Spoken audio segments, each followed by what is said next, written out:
Morning Seoul. Ryan Walters here for the first time in 2020 along with Paul Neitz. Hello. And Matthew Binns. Hello. Gentlemen, we're squished together here because, well, we're still wearing the padding, as it's known here in Korea. We got the big jackets on. Even though it wasn't that cold tonight. Second half had a bit of a chill on it, didn't it? There was a little bit. We were here for the AFC Champions League playoff spot, which, for those that are clad in red and black, we're very happy to report FC Seoul got their way into the Champions League here. Matthew was doing his best. No, he was all right. It was a decisive win in the end, Paul. I think, you did the preview for this, obviously, and I think this was the expected result, but there was something very unexpected in the first half with a handball in the box that was special. I think he thought he was a volleyball player. Yeah, I think... Because it was... What was funny about it was that he wanted to protest that it wasn't handball. Yeah, it really looked like, well, I mean, Top Gun is back out in theaters soon, and it looked like he wanted to be in the volleyball scene. Both hands up, got directly, in the ball. He looked like a keeper in the box, and obviously that was a penalty, and Matthew Park Ji-young put it home, and that gave Seoul the lead that they never let go of. Yeah, they didn't, and the person got sent off is Henan Alves, and he was did almost a good impression as the goalkeeper, who did have a very good game. Outstanding. Yeah, 4 goals is not at all accurate for how well the goalkeeper played tonight. It's a bit of a shame there. But yeah, Park Ji-young once again playing here. Up to that point, I don't think Seoul had really done much. Kedah were very tight at the back. They were very strict, and they made opportunities difficult for Seoul. But once the penalty, once they scored the penalty and got that man advantage, then there was no turning back really for Seoul. Yeah, well, it looked like there was going to be for a second there because Osmar accidentally put it into his own net. It was 2-1, Paul, and and then there were some nervy moments at the back there. Yoo Sung-hoon showing a little bit of the winter rust there, but they weathered it. But is that something to look forward to in the future, something they need to work on for the next match? I don't know, because as soon as he did it, he had the chance to do it again, and he was confident that he was doing the right thing, trying to build out from the back, and he showed that one small mistake isn't going to affect his confidence. So, I think it's fine, and in the end, Seoul, they looked more confident in that second half as a team. I thought that the performance on the whole was a professional one because they knew in the first half it was going to be very tight. Yes. They got a lead. It was also obviously very fortuitous lead at that.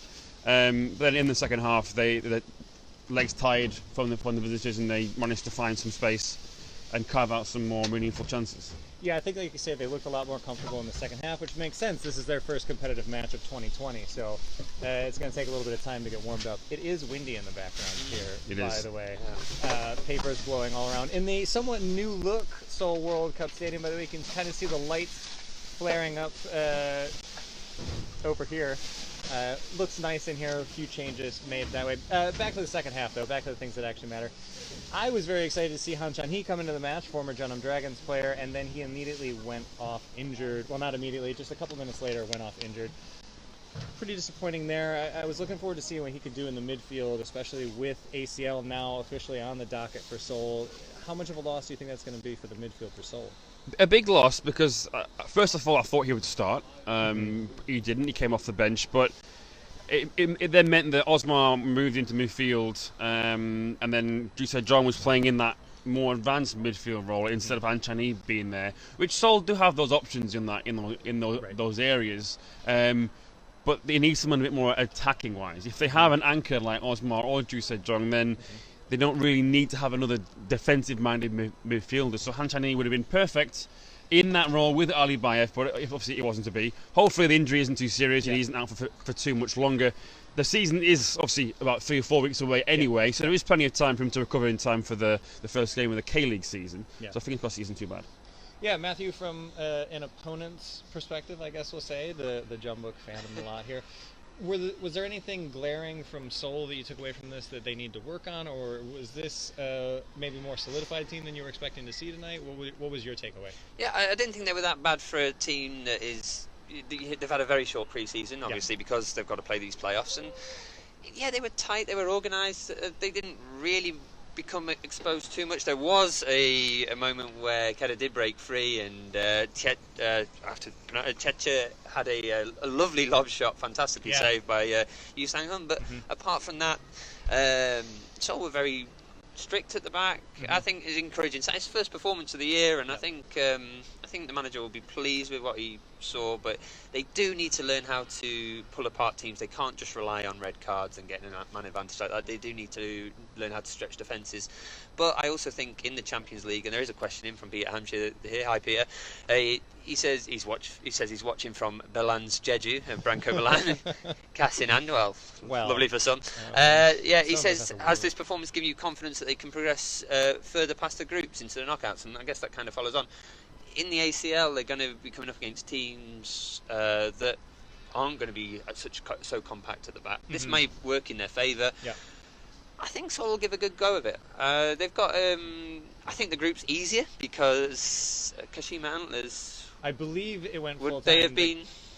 Yeah. No, so I'm looking at Kashima Antlers lost to Melbourne Victory tonight, and I believe they are the final entrants in Group E. So instead of getting Kashima and going across the EC, they will.